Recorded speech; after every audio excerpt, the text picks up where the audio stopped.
What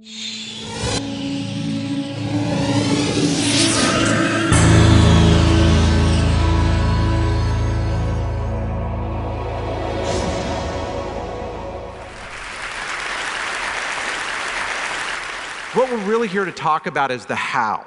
Okay, so how exactly do we create this world-shattering, if you will, innovation? Now, I want to tell you a quick story. We'll go back a little more than a year. In fact, the date, I'm curious to know if any of you know what happened on this momentous date. It was February 3rd, 2008. Anyone remember what happened February 3rd, 2008? Super Bowl. I heard it over here. It was the date of the Super Bowl. And the reason that this date was so momentous is that what my colleagues John King and Haley Fisher-Wright and I noticed as we began to debrief various Super Bowl parties is that it seemed to us that across the United States, if you will, tribal councils had convened. And they had discussed things of great national importance, like do we like the Budweiser commercial? And do we like the nachos and who's going to win? But they also talked about which candidate they were going to support.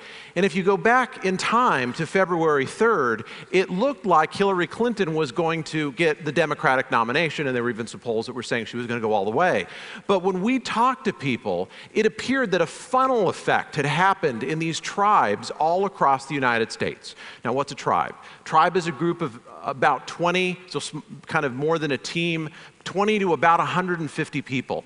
And it's within these tribes that all of our work gets done. But not just work, it's within these tribes that societies get built, that important things happen.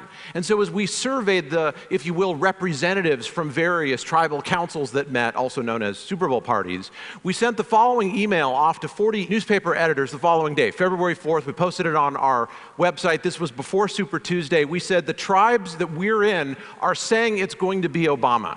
Now, the reason we knew that was because we spent the previous 10 years studying tribes, studying these naturally occurring groups. All of you are members of tribes. In walking around at the break, many of you had met members of your tribe, and you were talking to them. And many of you were doing what great, if you will, tribal leaders do, which is to find someone who's a member of a tribe and to find someone else who's another member of a different tribe and make introductions. That's, in fact, what great tribal leaders do.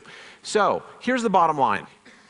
If you focus in on a group like this happens to be a USC game, and you were to zoom in with one of those super satellite cameras and do magnification factors so that you could see individual people, you would in fact see not a single crowd, just like there's not a single crowd here, but you would see these tribes that are then coming together, and from a distance, it appears that it's a single group. And so people form tribes. They always have, they always will. Just as fish swim and birds fly, people form tribes. It's just what we do. But here's the rub. Not all tribes are the same. And what makes the difference is the culture.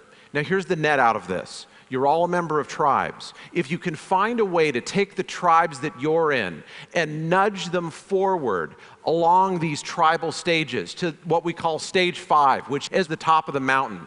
But we're going to start with what we call stage 1. Now, this is the lowest of the stages. You don't want this, okay? This is a bit of a difficult image to put up on the screen, but it's one that I think we need to learn from. Stage 1 produces people who do horrible things. This is the kid who shot up Virginia Tech. Stage 1 is a group where people systematically sever relationships from functional tribes and then pool together with people who think like they do. Stage 1 is literally the culture of gangs, and it is the culture of prisons. Now again, we don't often deal with stage 1, and I want to make the point that as members of society, we need to. It's not enough to simply write people off. But let's move on to stage 2. Now, stage 1, you'll notice, says, in effect, life sucks. So, in this other book that Z mentioned that just came out called The 3 Laws of Performance, my colleague Steve Zaffron and I argue that as people see the world, so they behave. Well, if people see the world in such a way that life sucks, then their behavior will follow automatically from that. It'll be despairing hostility. They'll do whatever it takes to survive, even if that means undermining other people. Now, my birthday is coming up shortly, and my driver's license expires. And the reason that that's relevant is very soon I will be walking into what we call a stage 2 tribe, which looks like this. Now, am I saying that in every department of motor vehicles across the land you find a stage 2 culture? No. But in the one near me, where I have to go in just a few days, what I will say when I'm standing in line is, how can people be so dumb and yet live? Okay. Now, am I saying that there are dumb people working here? Actually, no, I'm not. But I'm saying the culture makes people dumb.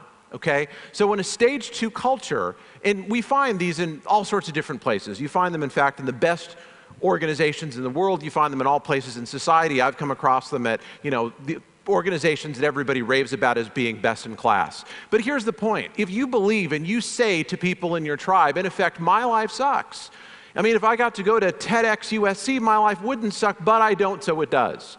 If that's how you talked, imagine what kind of work would get done, what kind of innovation would get done, the amount of world-changing behavior that would happen. In fact, it would be basically nil. Now, when we go on to stage 3, this is the one that hits closest to home for many of us, because it's in stage 3 that many of us move and we park and we stay. Stage 3 says, I'm great. And you're not. I'm great, and you're not. Now imagine having a whole room of people saying, in effect, I'm great and you're not, or I'm going to find some way to compete with you and come out on top as a result of that. A whole group of people communicating that way, talking that way. I know this sounds like a joke, 3 doctors walk in a bar, but in this case, 3 doctors walk in an elevator, happen to be in the elevator collecting data for this book, and one doctor said to the others, did you see my article in the New England Journal of Medicine? And the other said, no, that's great, congratulations. Next one got kind of a wry smile on his face and said, well, you were, doing your research. Notice the condescending tone. Well, you were off doing your research. I was off doing more surgeries than anyone else in the Department of Surgery at this institution. And the third one got the same wry smile and said, well, you were off doing your research, and you were off, doing your monkey meatball surgery that eventually will train, monkeys to do, or cells or robots, or maybe even not even need to do it all. I was off running the future of the residency program, which is really the future of medicine. And they all kind of laughed, and they patted him on the back, and the elevator door opened, and they all walked out. That is a meeting of a stage 3 tribe. Now, we find these in places where really smart, successful people show up. Like, I don't know, TEDx at USC. Here's the greatest challenge we face in innovation. It is moving from stage 3 to stage 4. Let's take a look at a quick video snippet. This is from a company called Zappos, located outside Las Vegas. And my question on the other side is just going to be, what do you think they value? Zappos it was not headquarters. Christmas time. There was a Christmas tree. There's actually a Dance Revolution. This is their lobby. Terminal right in the lobby. Employees volunteer time in the advice booth. Notice it looks like something out of a Peanuts cartoon. Okay, we're going through the hallway here at Zappos. This is a call center. Notice how it's decorated. Notice people are applauding for us. They don't know who we are, and they don't care, and if they did, they probably wouldn't applaud. But you'll notice the level of excitement. Notice, again, how they decorate their office. Now, what's important to people at Zappos, these may not be the things that are important to you, but they value things like fun, and they value creativity. One of their stated values is be a little bit weird. And you'll notice they are a little bit weird, okay? So when individuals come together and find something that unites them that's greater than their individual competence, then something very important happens. The group gels, and it changes from a group of highly motivated but fairly individually centric people into something larger, into a tribe that becomes aware of its own existence. Stage 4 tribes can do remarkable things, but you'll notice we're not at the top of the mountain yet. There is, in fact, another stage.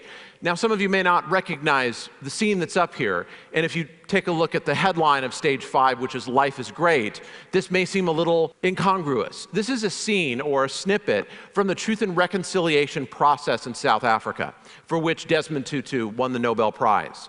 Now, think about that. South Africa, terrible atrocities had happened in the society, and people came together focused only on those 2 values, truth and reconciliation. There was no roadmap. No one had ever done anything like this before. And in this atmosphere where the only guidance was people's values and their noble cause, what this group accomplished was historic.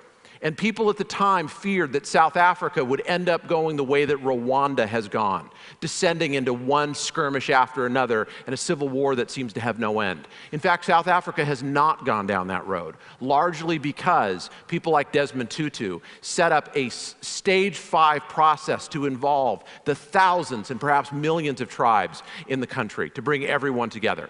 So people hear this and they conclude the following, as did we in doing the study. Okay, got it. I don't want to talk stage 1. That's like, life sucks. Who wants to talk that way? I don't want to talk like they do with the particular DMV that's close to where Dave lives. I really don't want to just say I'm great because that kind of sounds narcissistic and then I won't have any friends. Saying we're great, that sounds pretty good, but I should really talk stage 5, right? Life is great. Well, in fact, there are 3 somewhat counterintuitive findings that come out of all this. The first one, if you look at the Declaration of Independence and actually read it, the phrase that sticks in many of our minds is things about inalienable rights. I mean, that's stage 5, right? Life is great, oriented only by our values, no other guidance. In fact, most of the document is written at stage 2. My life sucks because I live under a tyrant, also known as King George. We're great. Who's not great? England. Sorry. Well, what about other great leaders? What about Gandhi? What about Martin Luther King? I mean, surely these were people who just preached life is great, right? Just one little bit of happiness and joy after another. In fact, Martin Luther King's most famous line was at stage 3. He didn't say, we have a dream. He said, I have a dream. Why did he do that? Because most people are not at stage 5. 2% are at stage 1. About 25% are at stage 2, saying in effect, my life sucks.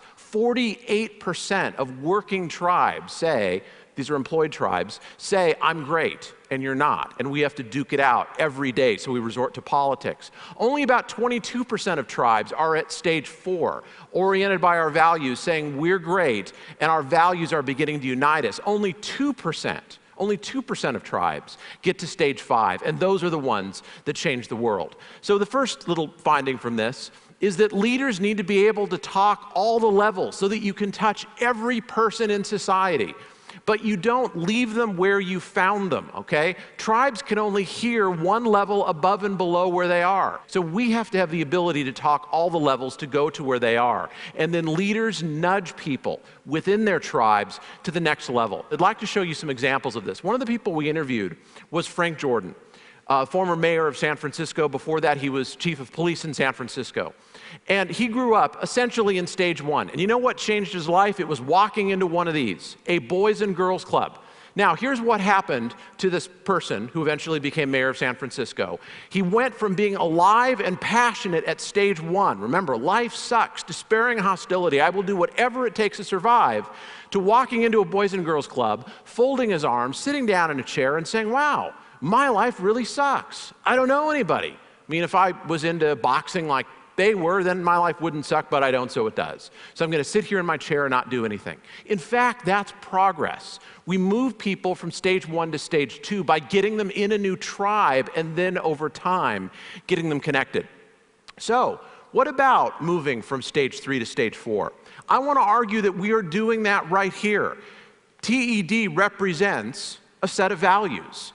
And as we unite around these values, something really interesting begins to emerge. If you want this experience to live on as something historic, then at the reception tonight, I'd like to encourage you to do something beyond what people normally do and call networking, which is not just to meet new people and extend your reach and extend your influence, but instead find someone you don't know and find someone else you don't know and introduce them. That's called a triadic relationship. See, people who build world-changing tribes do that. They extend the reach of their tribes by connecting them, not just to myself so that my following is greater, but I connect people who don't know each other to something greater than themselves. And ultimately, that's to their values. But we're not done yet, because then how do we go from stage 4, which is great, to stage 5? The story that I like to end with is this. It comes out of a place called the Gallup organization. You know, they do polls, right?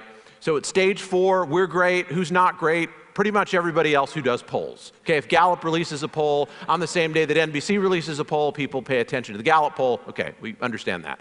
So they were bored. They wanted to change the world. So here was the question someone asked. How could we, instead of just polling, what Asia thinks or what the United States thinks or who thinks what about Obama versus McCain or something like that, what does the entire world think? And they found a way to do the first ever world poll. They had people involved who were Nobel laureates in economics, who reported being bored. And suddenly they pulled out sheets of paper and were trying to figure out, how do we survey the population of sub-Saharan Africa? How do we survey populations that don't have access to technology and speak languages we don't speak, and we don't know anyone who speaks those languages? Because in order to achieve on this great mission, we have to be able to do it. Incidentally, they did pull it off, and they released the first ever world poll. So I'd like to leave you with these thoughts. First of all, we all form tribes, all of us. You're in tribes here. Hopefully you're extending the reach of the tribes that you have. But the question on the table is this: what kind of an impact are the tribes that you are in making? You're hearing one presentation after another, often representing a group of people, a tribe, about how they have changed the world.